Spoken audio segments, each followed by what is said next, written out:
Oh no, beloved MMA referee Mike Beltran tore his pec while grappling. Ah, that sucks. Wait a minute. What's that? Enhance. Enhance. One more time.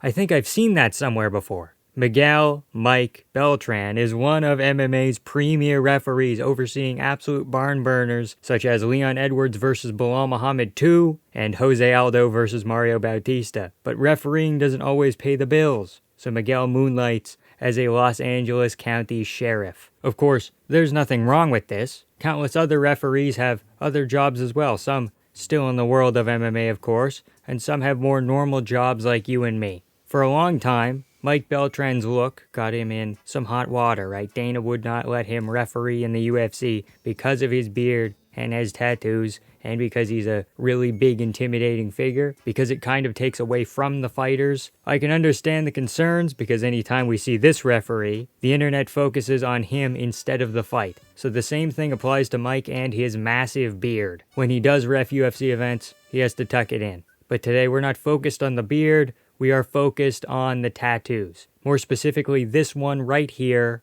But first, sheriff gangs, a brief history. Within the Los Angeles County Sheriff's Department, there are over 20 different gangs. The division of these gangs is often based on race, or how brutal they are, or how intense the gang activities are, that kind of thing. When the Sheriff's Department was created in the mid-1800s, it was still the Wild West. There was a gold rush, and cowboys, and the U.S. government and the Mexicans were fighting all the time. This went on for a while until the 1950s, when the head of the Sheriff's Department said, "Let's kick things up a notch." Things became a little bit more organized. They had a uniform now. So then we get into the era of heavy police violence and high-speed chases, chips after dark. After that, people became more cognizant of this, and it was covered by media a little bit more. So a bunch of these gangs went underground, or kept it a little bit more low-key. The grungy policing of the 90s into the 2000s, right? So we go from cowboy bounty hunters to 50s, 60s, 70s type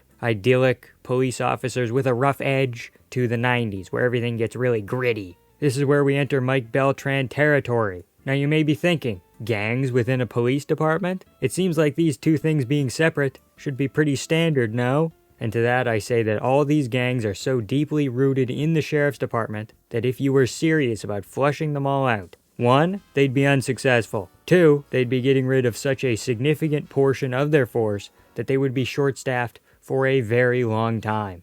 So they basically have to let them do their thing and try and work around it. The gang that Mike Beltran is a part of is the Los Bandidos gang, which sounds like the most stereotypically Hispanic gang name I could think of.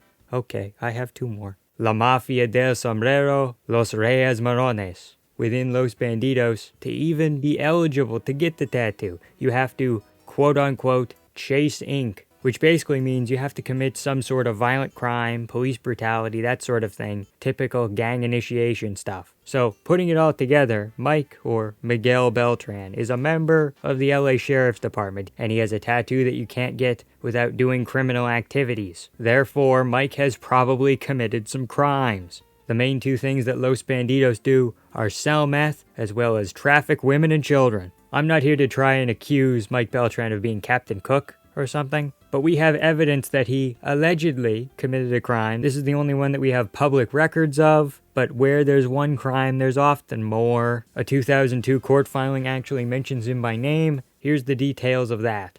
Salvador Solis was an ex-member of the Mexican Mafia gang. He got convicted of murder, so they put him in LA County Jail. Because he had left his gang, he was very much at risk for getting attacked by current Mexican Mafia members or other people from other gangs. So he wanted some protection while in jail. When they were asking him questions about if he needed protective custody, there were members of his previous gang still in the room with him. So he was kind of forced to say no, otherwise he was outing himself. Later on, Solis talked with Mike Beltran, who was currently working for a unit within the prison specifically designed to gather intelligence on gang activity in jail. So he knows, based on his own experience of probably being in a gang and working for this unit, that gang violence is no joke. Keep that in mind. Beltran listens to what he has to say and tells him that he'll reassess him and give him another opportunity to get protective custody because he couldn't get it the first time. When Mike and another officer do this, they don't try to get him protection, but they try to get him to go into the unit of the prison that houses active gang members as an inside man. Salvador Solis says that he left that life behind and he doesn't feel safe and that he would really like to just be put in protection and he needs help, but they cancel the application and walk out of the room on him. 2 weeks later, he gets attacked by gang members and they're shouting about how Beltran, quote, gave him up. They ended up not having enough evidence to prosecute Mike Beltran, and Salvador Solis was still in prison, so it made things pretty difficult. The court did criticize Beltran for not being cooperative during the investigation and court proceedings, as well as not having access to documents that he should have had regarding the case. Sounds like he got off with a slap on the wrist, but in my opinion, reading through the court documents, he probably did it. It's all he said, she said, but when you find out that Beltran is in a gang himself, right, he's lived that life, it sways me. But what do I know? I'm just a honky from Canada. And I'm not trying to just bring up old news here. It's very possible that Mike's outlook has changed, but all the signs are still pointing to him being gang affiliated. Why not just cover up the tattoo?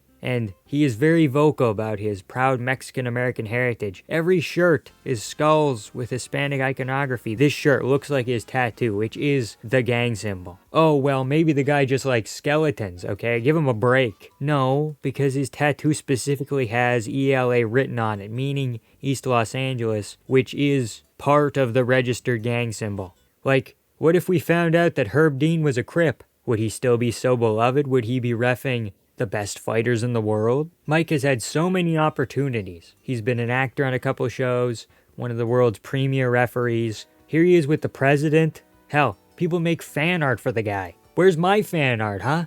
Let me know what you think about Big Miguel's past in the comment section below. If you like exposés on some of the worst people in MMA, here's a playlist about MMA's sketchiest manager. You'll like it, I promise. Shout out to Shauna and Proletarian Gothic for being vampiric enjoyers. You too can get your name featured at the ends of videos just like them. Thank you all so much for watching. Don't join a Mexican sheriff gang, and have a good time.